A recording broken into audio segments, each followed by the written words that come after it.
I was Hanny Usher, but Rico from StreetScores, and I have some big time injury updates leading up to this Eagles game that I will be live streaming tomorrow night. Brian Robinson is back. We're going to talk about how huge that is for us. Also, Marshon is out versus the Eagles. We're going to talk about why you should not panic. Also, Jayden was talking trash earlier in practice, screaming, "I'm back," and all kinds of stuff. I'm going to show you the clip. It's actually really cool. Also, the Washington Commanders announced their team captains, and we're getting way healthier, especially on the offensive line. We're going to talk about why that's important as well. I have all of the injury updates, and also even the Eagles are getting a starting left tackle back, but that may not matter much with the pressure that we've been getting on quarterbacks the past few weeks. But before we dive into all of that, make sure you stiff arm that like button, stiff arm the subscription button, and stiff arm the bell next to that subscription button so you get notification each and every time I release an informative and opinionated video just like this one. Make sure you stiff arm that like button. Make sure you stay tuned for all of the content. Of course, I will be live streaming this upcoming game against the Eagles all 4 quarters. I'll probably start like 30 minutes before the game so we can talk about things, get hype, all of that. And you already know, man, if we win, call-in show immediately afterwards. That's the victory call-in show, so make sure you stay tuned for that as well. I'm predicting that we actually will beat them even without Marshon, but I'm excited either way. Make sure you stay tuned. I'm gonna keep you updated on everything. Probably gonna do another video before that game starts tomorrow night, so stay tuned for that. Without further ado, let's go and dive into this video, man. Let's get it. Adam.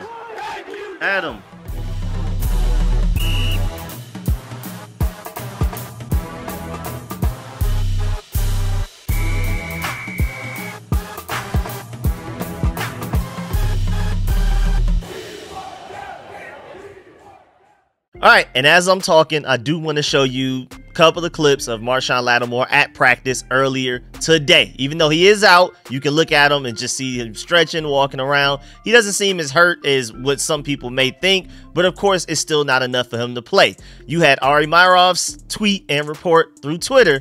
The Commanders ruled out cornerback Marshon for tomorrow night's game versus the Eagles. He is still nursing a hamstring injury from his days in New Orleans. Remember, he missed the game before we traded for him. We traded for him on Tuesday. He missed that Saints game against the Panthers the 2 days before that on Sunday, and still hasn't been able to play for us yet.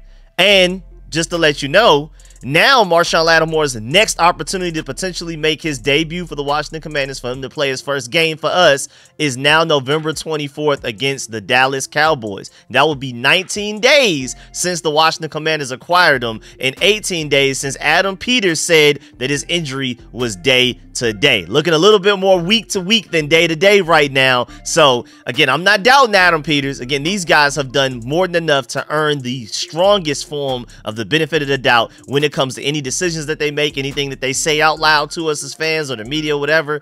But it is interesting that Adam Peters called them day to day, and Marshon the soonest he can play is 18 days after Adam Peters labeled him day to day, and again 19 days after we traded for him.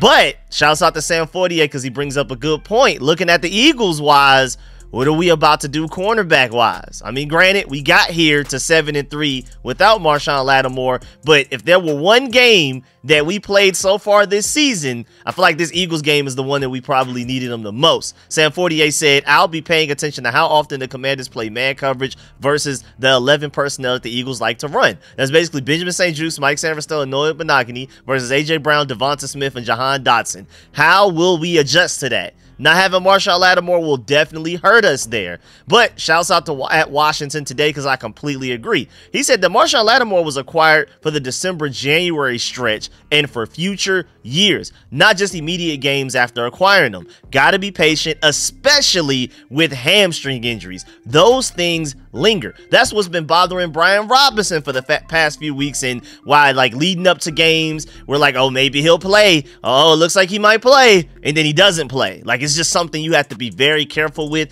They're doing the same thing with Marshon, and I have yet to even see the guy actually go out there and practice yet. Also, shouts out to Grant Paulson because I completely agree with this as well. He was not acquired for last week or this week. And you may even argue that he wasn't even added for this season. Sure, he can help in 2024, but Lattimore is under contract for 3 more postseasons. That's the way we need to think about it as Commanders fans, as a Commanders team. He's here for 3 more postseasons. That's what matters. 2.5 more years. Peters didn't give up picks for a better November. That was just the positive side effect. The sooner he gets on the field, the more you need to look at it as that's more surplus. That's extra. That's additional value there. But mainly, we brought him here to help us for the future of this franchise, especially like 2025, 2026 and beyond. But also, even as like the soonest, I feel like the priority, when we're talking priorities, is for him to be ready for this playoff push that we're making. Any bit that he can play before that, I mean, lovely. I mean, just to let you know, we do play the Cowboys again on November 24th. That's 11 days from now. Again, that would be 19 days since we traded for him. Then we play the Titans after that, December 1st. And then we have a bye week. So do we just hold them out until we play the Saints after our bye week, which will be December 15th? Do we just wait to even try to throw Marshon Lattimore out there until after our bye week, and then he plays, as soon as he plays, is against the Saints December 15th. Then it will be the Eagles after that, then the Falcons, then the Cowboys, the final game of the season. Is that what it's looking like? Who knows? We'll see. But again, I agree with Washington Today and Grant Paulson, where they're saying that this is not a situation where we need to panic, because Marshon Lattimore, the ultimate vision, the ultimate goal is for him to help us with the postseason runs, not just what we're doing in November right now. And shouts out to Surge the Shooter, because I completely agree with this as well. He said Philly tomorrow isn't technically a must-win game. You need to basically beat the Eagles at least one time. Like, out of the 2 times we played them, gotta at least beat them once. It would be nice to sweep them, but you gotta at least beat them once. You can't allow them to sweep you, because that would make it far tougher to make it to the playoffs right now. The entire NFC is fairly stacked. But he goes on to say the remaining schedule and those teams under 500, you gotta get all of those though. You gotta, like, looking at the schedule, you gotta beat the Cowboys, gotta beat the Titans, have to beat the Saints, and then you would love to split with the Eagles and beat them that December 22nd game in Landover. And then it would be nice to beat the Falcons. You don't necessarily have to win that game, but I also feel like we're the better team, so we should win that game anyway. And then you should definitely sweep the Cowboys. So those you could consider must-win games if you're trying to make the playoffs. I agree.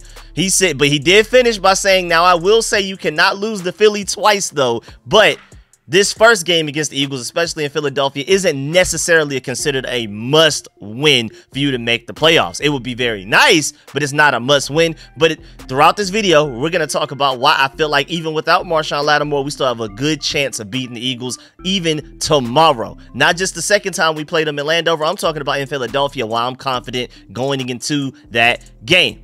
But moving on, positive news-wise, running back Brian Robinson, John Com tweeted at 12:38 p.m. that Brian Robinson was at practice during the portion open to the media, and the fact that he said yesterday that he felt great about his chances of playing.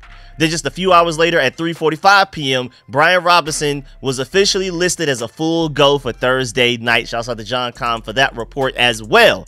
And then Adam Schefter officially came out and said that Brian Robinson is officially active for tomorrow's game against the Eagles. And I agree with @DC Rising when he says Brian Robinson really sets the tone for our offense. So this is a huge addition that we're getting back that we have not had for the past few weeks. I'm sitting here screaming, finally. I mean, I don't think it's much of a coincidence that 2 of our 3 losses have been when Brian Robinson was not able to play. He's been hurt or whatever. Opposing defenses have to dedicate more players into the box to stop a guy like Brian Robinson, with it taking like 3-4 people to tackle him. His ability to break tackles, get yards after catch and everything like that, which opens up everything in the passing game for Jayden Daniels. So I feel like it's no coincidence that when Brian Robinson's healthier, not only do we run the ball better and more efficiently, but we also pass the ball better and more efficiently. So things will be easier for Jayden Daniels moving forward as long as Brian Robinson's healthy. That is big news, man. And so Brian Robinson is officially off of the injury report. He doesn't even have a questionable next to his name.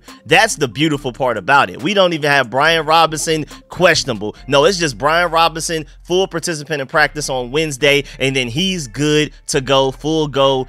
Let's get it. So excited. Again, I'm telling you right now, Brian Robinson means more to this offense than probably most fans realize. But also, in other injury news, now, you can look at this positively or negatively. I'm going to just say it straight up, and then I'm going to tell you right behind why this is such positive news for us. But the Commanders' starting 3 tackles are all questionable for this Thursday night game against the Eagles tomorrow. That's Brandon Coleman, Andrew Wiley, and Cornelius Lucas. Washington's top 3 tackles, Coleman, Wiley, and Lucas, are listed as questionable, and I guess they play, but you know what they say about assuming things. That came from Ben Standig, and I agree. We can't necessarily just jump to conclusions and assume that all 3 guys are going to play. And now it is kind of weird to say 3 starting left tackles, but that's how it was before injuries started to hit. But now that Brandon Coleman is officially taken over as a full-time left tackle, Cornelius Lucas will probably revert back to just a swing tackle form that he had before this season started. So I'm assuming we will now officially have Brandon Coleman is your starting left tackle, Andrew Wiley is your starting right tackle, with Cornelius Lucas is just backup swing tackle that can fill in if there's an injury if we have to, and that will be the first time we've had that all season. I'm gonna get to that. Dan Quinn specifically said that they increased Brian Robinson's work today, and he did a good job on that, so again, that's why he's good to go. But he also said that both tackles, Andrew Wiley and Cornelius Lucas, did a great job today as well, so we should be optimistic about those guys. And so it sounds like overall we should be pretty optimistic about all 3 tackles being available for the first time since the Ravens game. I really don't think people understand how serious that is, because ever since the Panthers game, 1 or even 2 of our top 3 tackles have had to miss games. I don't think people truly understand how debilitating that has been for our entire offense. Jayden Daniels, Cliff Kingsbury's play calling, everything is affected by that. Our offense is not as good when we don't have all 3 of our top tackles available. Remember, Brandon Coleman suffered a concussion versus the Panthers. We didn't get him back until the Giants game. Cornelius Lucas got hurt versus the Bears, and we're just now about to potentially get him back versus the Eagles more than likely. And then Andrew Wiley got hurt versus the Giants and had to miss all of the Steelers game that we just played a few days ago. This will literally be the healthiest our offensive line has been since we played the Ravens. That's something to be very optimistic about, I feel like. And on top of that, even our quarterback is feeling better. So not only is our offensive line feeling way better, which is going to help our quarterback, but even Jayden Daniels himself is feeling better. Look at this clip right here where Jayden Daniels yells, "I'm back," after hitting a really deep pass in practice. And then you also see him talk trash afterwards as well. Here's the clip right here.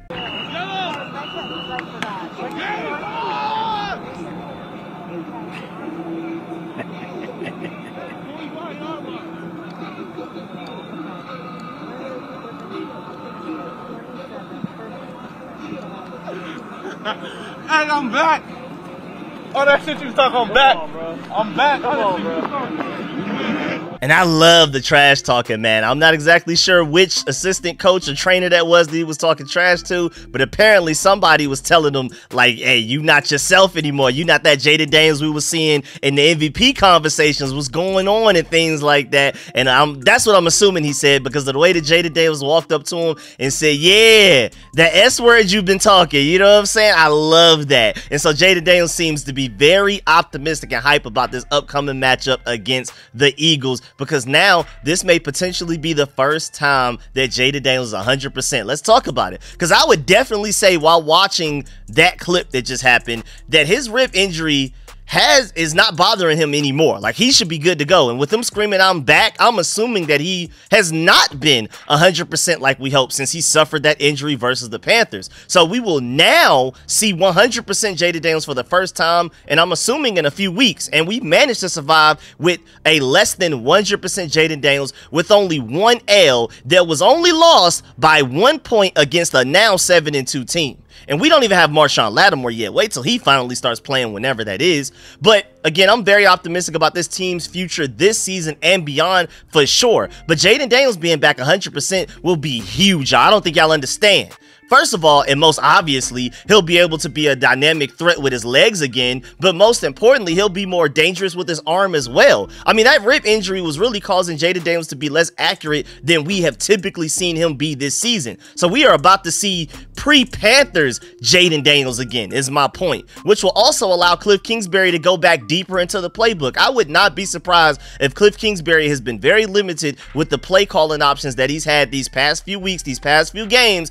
Not only with Jayden Daniels hurt, but also with this offensive line hurt as well. Trent Scott had to start at right tackle for you against the Steelers. Against the Giants, Trent Scott had to play quite a bit at right tackle in that game. Remember when Cornelius Lucas and Brandon Coleman were hurt a couple of weeks ago? Trent Scott had to play even a little bit of left tackle. You know how limited the playbook is when Trent Scott is out there playing on your offensive line, regardless of which side he's on at tackle. And now, on top of that, Jayden Daniels has also been limited. It's not just running and taking on hits, it's also throwing. Like, you're seeing him be less accurate than we're used to him being. Like, even in that second half of the Giants game, remember when we came out to start the third quarter and Jayden Daniels had 2 straight, what were those passes that just went straight to the ground? And then even against the Steelers, some of those passes you kind of saw him like hurt, like he looked like he was hurt a little bit, like either his arm, his ribs, or something. And I'm assuming that now, just based off of that clip that we saw and how excited he was and how easily he was able to make that throw, now we finally have a fully healthy Jayden Daniels, and we may potentially have a fully loaded offensive line for the first time since we played the Ravens. I don't think people understand how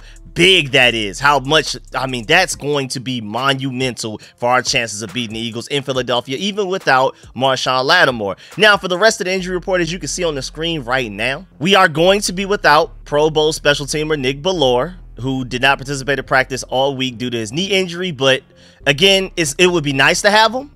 But, I mean, Percy Butler, Jeremy Reeves, Tyler Owens, our own tight ends, I mean, other guys have stepped up. Our special teams coverage, like kickoffs and punts, they have been elite. Like, I feel like one of the best in the NFL. So not having Nick Bellore does suck a little bit, but I feel like overall they will definitely manage and make sure that the special teams coverage is still great like it has been. So sucks, but we'll be all right.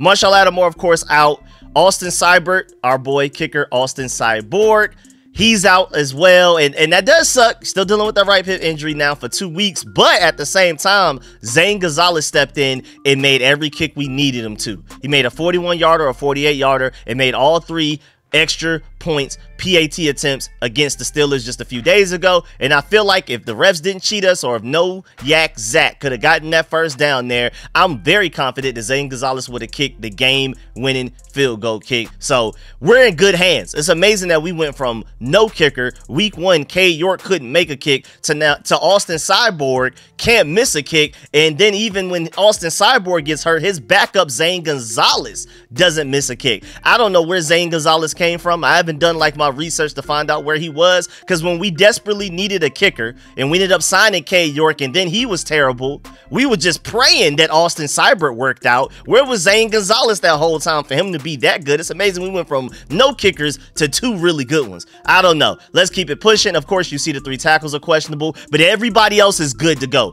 Tyler Biadasz, full. Remember, he came out of that Steelers game a couple of times, and even when he came back in, he was allowing some pressures and allowed some big plays, especially I think it was like one run play by Austin Eckler where Patrick Queen, I think, ran right by him, or Samuel Collins. I know Tyler Biadasz had a couple of bad blocking plays against the Steelers. And so even when he was back into the game, he didn't seem like his normal self, because he was been having like arguably a Pro Bowl season this year, but against the Steelers, he didn't look like it. And I feel like him being banged up definitely had a big reason for that. I mean, as you can see on the screen, he's dealing with a rib, thumb, and foot injury. Like, man, that guy's a warrior for even trying to play. But at the same time, I think he should be good to go. So now we may finally have really good Pro Bowl level Tyler Biadasz back versus the Steelers. So it's not just your top 3 tackles, also your potential Pro Bowl center also seems to be healthier than he's been the past couple of weeks as well. The Cleveland Farrell still dealing with that nagging knee injury, and then they just let him rest on Wednesday. He's good to go. Dante Fowler,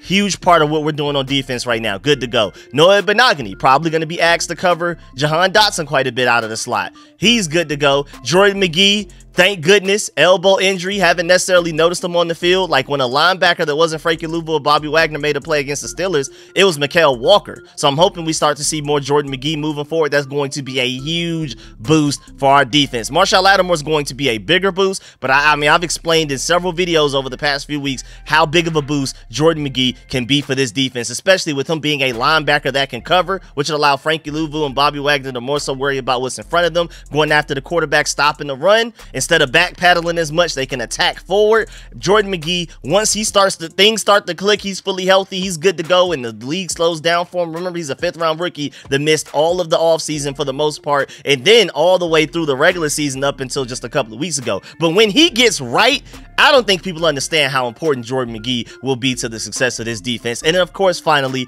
Brian Robinson is also healthy. But then going to the Eagles, apparently the Eagles have activated left tackle Jordan Mailata from the injured reserve, and that's one of my biggest I told you so's of my entire YouTube Commanders reporter career, of me screaming at people when they got him from the rugby. I was like, trust me, I know this doesn't typically work out, but this is one of those guys that will work out. And then you see how he turned out to be a great left tackle. But he's been hurt for the Eagles for a while now. Apparently, now a big piece of the Eagles offensive line is back, and sadly for him, I mean, it's a good news for the Eagles to finally have your left tackle back, but he picked a bad week to come back, because we get pressure like nobody's business, especially the last few weeks. So think about this. Shouts out to Mason Kinahan for pointing this out. Weeks 1 through 4, we had a 27.3% defensive pressure rate. That was 27th in the NFL. How about weeks 5 through 10? We are now 3rd in the NFL with a 41.4% defensive pressure rate. So he picked the worst week to come back, but at the same time, Eagles fans will probably argue, well, this is the week we need him the most, so they need him to ball out. I can't wait to see how that matchup goes, having Jordan Mailata back versus having to go against this heavily pressured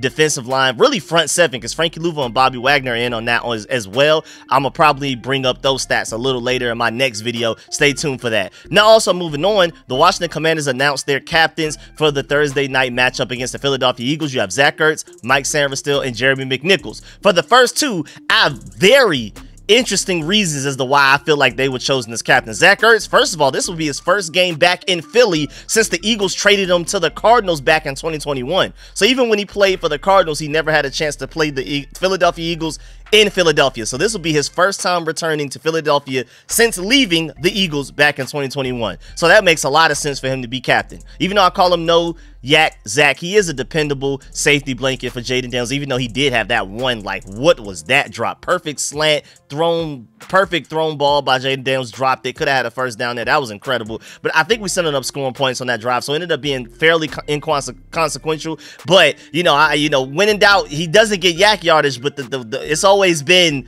when in doubt, he's going to catch everything. Well, against the Steelers, he wasn't. I don't know what happened. I don't know if somebody space jammed the powers out of the receiving room, because it seemed like everybody but Terry was dropping passes against the Steelers, and that really sucked for Jayden Daniels. They picked the worst game to drop passes and Olamide Zaccheaus to drop muff punts and all of that. Lord have mercy. We lost by 1 point with all of those mistakes. Either way, though, got to learn to move on and get over it. But even beyond that, Zach Ertz, I like the fact that they named him captain for this game. Dan Quinn, that's a big salute. That's a real move for that. Like, you a real one for doing that, because you didn't necessarily have to. You could have given it to somebody that was necessarily, like, more deserving, who played better against the Steelers, because that's typically been the requirement for being a team captain going into the next game. The previous game, you balled out. I wouldn't necessarily say Zach Ertz balled out against them Steelers, but respect to Dan Quinn for making him the captain going into that game. That's a big time respect. I really, really like that move. I would have done the same thing. And then Mike Sanderstill, I mean, on top of the fact that he had a great game against the Steelers overall, I mean, let me just show you this one play. That is Mike Sanderstill at the bottom of your screen. He ends up completely obliterating a receiver and getting in on the tackle to force that loss of yardage on that run by Najee Harris. I hope a lot of y'all saw that live. I definitely was screaming about it live, like, yo, look at Mikey, that boy not playing. If you were there for the live stream, I pointed this out to you live when it happened. But that is why he is a team captain going into this upcoming game, because of what he did against the Steelers. And then Jeremy McNichols wise, that's an interesting one. I mean, he didn't particularly stand out to me versus the Steelers, but I like him as a running back, and I trust Dan Quinn did this for a reason. And then also, before we get up out of here, roster update wise, practice squad wise, the Cleveland Browns just poached rookie cornerback Chigozie Anusium from our practice squad. Shouts out to Scott Jennings of Hogs Haven for reporting on it. He said the Washington Commanders had their practice squad poached by the Cleveland Browns today. They've signed undrafted free agent rookie cornerback Chigozie Anusium to their roster. I hope I'm pronouncing that right. He was a big name signing out of Colorado State after this year's draft, getting a $50K signing bonus and a $300,000 guaranteed salary. He didn't make the Commanders roster, but was signed to their practice squad before the season started. Anusium wasn't elevated during the season and now moves on to a bigger opportunity opportunity with the Browns. Washington now has a spot open on their practice squad to sign another player, so be on the lookout for who the Commanders may replace Chiggy Anusium with. But I like this talent. I was hoping he would stick around so we could see what he could provide for this team going into the 2025 season, but it looks like the Browns got a hold of him. Y'all got Denzel Ward and Greg Newsome. Man, golly, man, leave us alone. But either way, it is what it is, man. It wasn't like we just lost like a starter or anything. It's not like we should panic, but of course, me being Rico of StreetScores, I want to make sure y'all are updated on every little thing that happens with this team. And then lastly, before we also get up out of here, the Washington Commanders worked out former Tampa Bay Buccaneers 4th-round pick punter Jake Camarda yesterday. Shouts out to Hogs Haven for also pointing out that maybe this was extra work on punt returns after 2 muff punts and a lost fumble by Olamide Zaccheaus last week. So maybe they wanted to have 2 punters in practice leading up to this Eagles game because we have our time to practice was cut in half, and then so not only do we need to double up just for that as well, but also we probably need to double up on as many guys getting opportunities to show that they can return punts, especially with Olamide Zaccheaus out there folding like he was against the Steelers and literally cost us the game. But yeah, man, that's the end of this video. Please get in the comment section. Let me know if you feel about everything discussed in this video. Please still farm that like button, still farm the subscription button, still farm the bell next to that subscription button so you get notification each and every time I release an informative and opinionated video just like this one. Make sure you stay tuned to all of the content. Really appreciate y'all. Make sure y'all stay tuned. I will be live streaming this upcoming game against the Eagles, of course. Of course, let me know in the comment section how you feel about everything discussed in this video. Let me know if you agree or disagree with any of my points, especially the whole Marshon Lattimore outlook and why we should be optimistic about the future. And also, let me know if you agree with the fact that now that we have a fully healthy Jayden Daniels and our best arsenal of offensive linemen that we've had since the Ravens game, are you optimistic about moving forward, especially this Eagles game and the rest of the season like I am right now? Let me know how you feel about all of that. Really appreciate y'all. I'm gonna catch y'all later. I'm out.